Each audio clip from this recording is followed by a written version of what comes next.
Hey, everybody, and thank you for joining us for our teen Bible class tonight.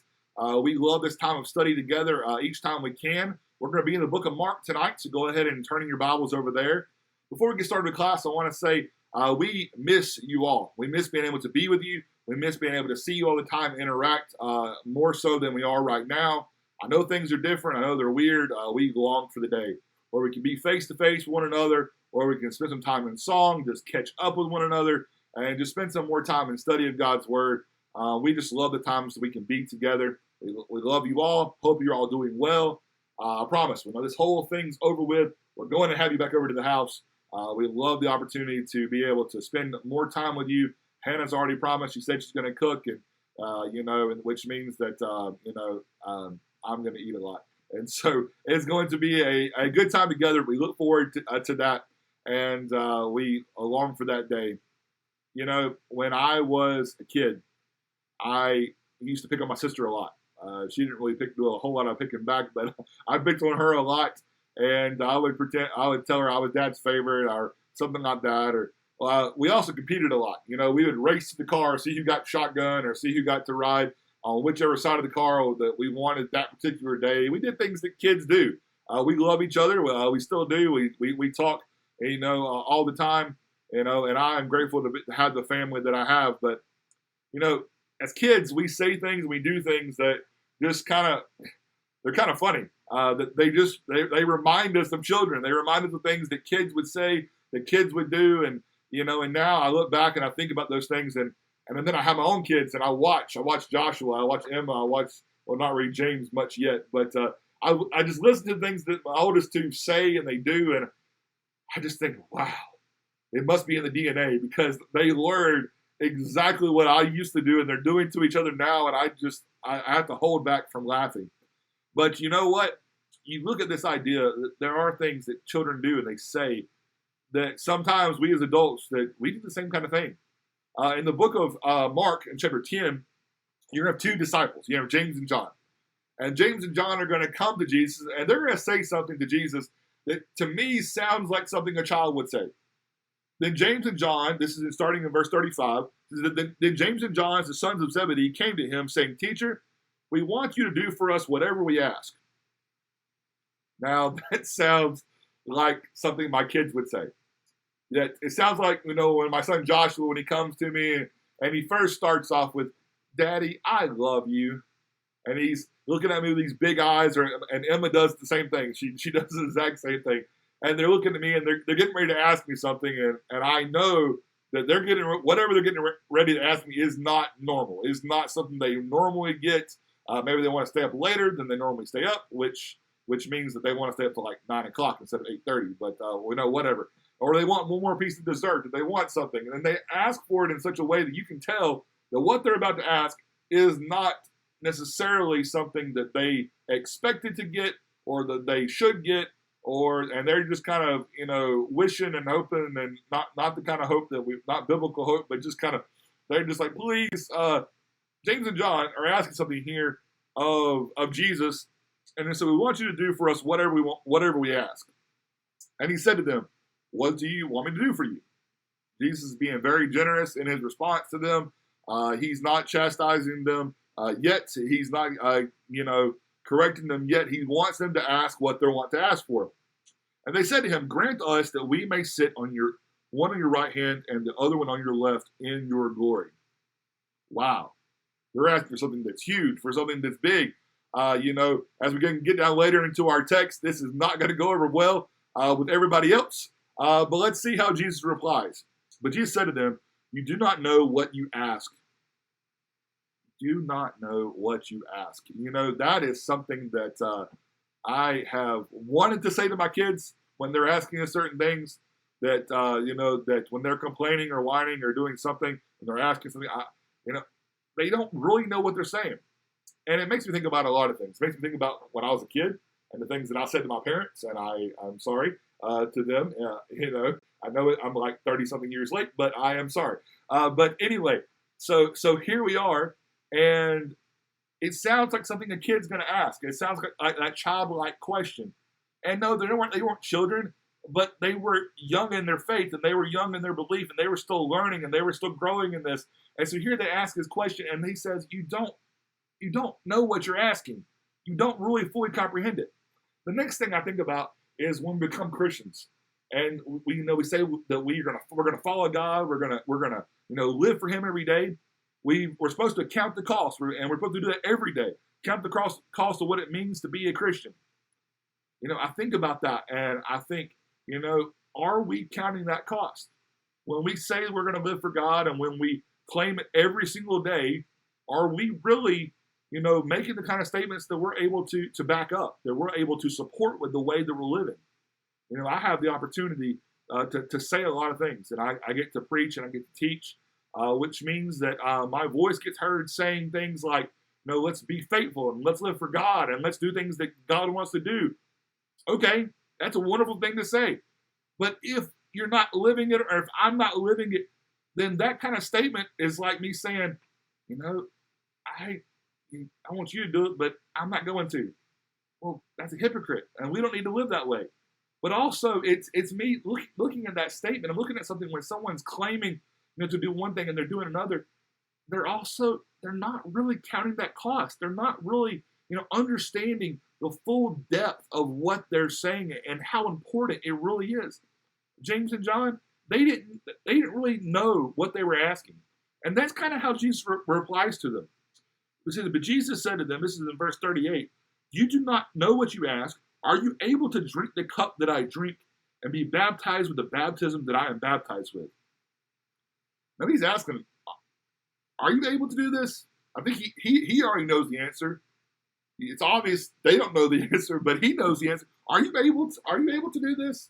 Are you able to drink from the cup? Are you able to be baptized with the baptism that I am baptized with? And they said to him, we are able. They still don't get it. They're still not clicking yet. So Jesus said to them, you will indeed drink the cup that I drink, and with the baptism I am baptized with, you will be baptized. But to sit on my right hand and on my left is not mine to give, but is for those for whom it is prepared. Jesus is going to face crucifixion. He's going to face all kinds of persecution, and so are his disciples. The disciples, his apostles, everybody that comes and follows Christ is going to face some kind of persecution. And in fact, we as Christians today, we face, a bit of persecution here and there, and depending on what country you live in, that persecution might even be very, very severe. We look at that and we say, we're going to face that. It's going to happen. But see, they weren't there yet. They didn't know that was going to happen. They didn't know this was going to be the case. And they're still learning, and they're still trying to develop as followers of God. And he's saying, this right and left hand position they're asking for, it wasn't his to give them, at that time. Now, here we see the response of everybody else. They've been sitting here and listening to James and John, and they've been listening to this. It says, and when the 10 heard it, they began to be greatly displeased with James and John. Now, I'm just going to say, if this was a group of kids, if this is a group of teenagers, I don't care how old, this is a group of adults. Here are two people, and they're vying for this, position that of authority, of greatness, of power, of whatever. The other ones are not going to like it.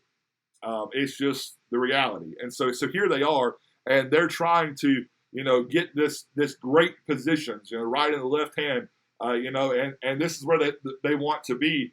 The others are very displeased with them. Now, that says a little bit about them too. It says that, yes, that they didn't think that James and John should be doing this, but it also says they might not have really understood what true greatness was either, and what it truly meant to be great. And I think that's why that Jesus is going to call them to himself in the next verse. We get on down to verse 42, so that Jesus called them to himself and said to them, talking to all of them, you know that those who are considered rulers over the Gentiles lord it over them, and their great ones exercise authority over them. So you have leaders, and you have even higher leaders, and that's the way things work.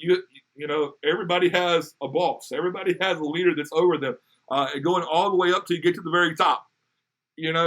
We look at this, and the leaders lord it over them, that they hold it over them, that they make them feel like they are inferior, that they want them to know that, hey, you are under me. And that's the way a lot of people think that greatness looks like. That's what they think it looks like. I think it's somebody that's just better, and I'm better, and I'm going to tell you about it, and I'm going to lord this over you, and I'm just going to, make you, serve me because I'm great. Well, no, that's not what Jesus talks about being great. Here is Jesus. He's the Lord of Lords, the King of Kings. He's the Son of God. He's here in the flesh. He knows he's going to die on the cross for his sins. And here are two of his servants coming to him saying, hey, we want these lofty positions. As a human, we would be tempted to sin in this moment. We'd be tempted to be braggish about ourselves. That's not Jesus. He's not doing that. He's not bragging about himself at all. But he brings them to me. He's trying to teach them. He said, yet it shall not be so among you. But whoever desires to become great among you shall be your servant. He's telling them, okay, if you want to be great, you have to serve. And I can only imagine what they were thinking in this moment, how they were trying to process all this, how they're trying to, okay, Jesus says I need to be a servant. That must be great. And I'm sure there was them tossing back and forth in their minds. But here he's telling them, if you want to be great, you have to be a servant. And it says, whoever of you desires to be first shall be slave of all. We think about greatness as about who has the most and the best and the most money and the most fame and popularity. That's how the world defines the best and the greatest. Jesus defines the best and the greatest as those that actually are the servants, that are the slaves, that are the ones that are there, that are in the most humblest way possible, serving all to the glory of God. We think, well, where do we learn that from? Who's somebody I can look to and say, okay, that is a true servant of God? Well, let's start with Jesus. See, because he's the example. He's the example we have to start with because he's the true example of what it truly means to be a servant. For even the Son of Man did not come to be served, but to serve and to give his life a ransom for many. I want you to imagine, here is Jesus, Son of God, born into a very humble family, to a family that's going to work hard, to a family that's going to not understand him at all the times of his life, is a family that, that as he comes up, he's from Nazareth. He's going to be, ridiculed and picked on because he's from Nazareth. People are not going to think anything great can come out of Nazareth. So here he is. He's the Son of God, and he's going to, come and he brings salvation to the world. We as humans, we might want to be braggish and be arrogant and talk about ourselves and boast about how great I am and you need to bow down and worship me. That's not Jesus. He deserved our worship. He deserves still our worship and our praise and all the glory that comes along with it. But yet he came and he served. And he took our place on that cross, that shameful cross, that cross that was designed to humiliate, to embarrass, and to really even mark your family for days and weeks to come. That cross he took for me. And he did it because I sinned. He didn't do it because I was great and he was, he was going to die for some great person. No, he did it because I was his child. He did it because he loved me. He loved me even when I was a sinner. He knew that my soul was valuable. And he went to that cross and he paid a debt that was not his debt to pay. And yet he paid it for me and for you. He was the true example of what it means to be a servant. And he's teaching his disciples here. He's teaching them that if you want to be a true, great, individual, great Christian, don't try to bring glory to yourself. Don't try to bring glory to individual actions, but instead glorify God. Give it all over to him. Serve in the most humble ways that you can possibly serve and live your life in accordance to his will so that when he comes back and he takes his church home, that we can be named among the faithful. I would encourage us all today to seek to be true servants of God like Jesus was and follow him all the days of our life. We're glad you all came for Bible class tonight. Hope to see you all again very soon.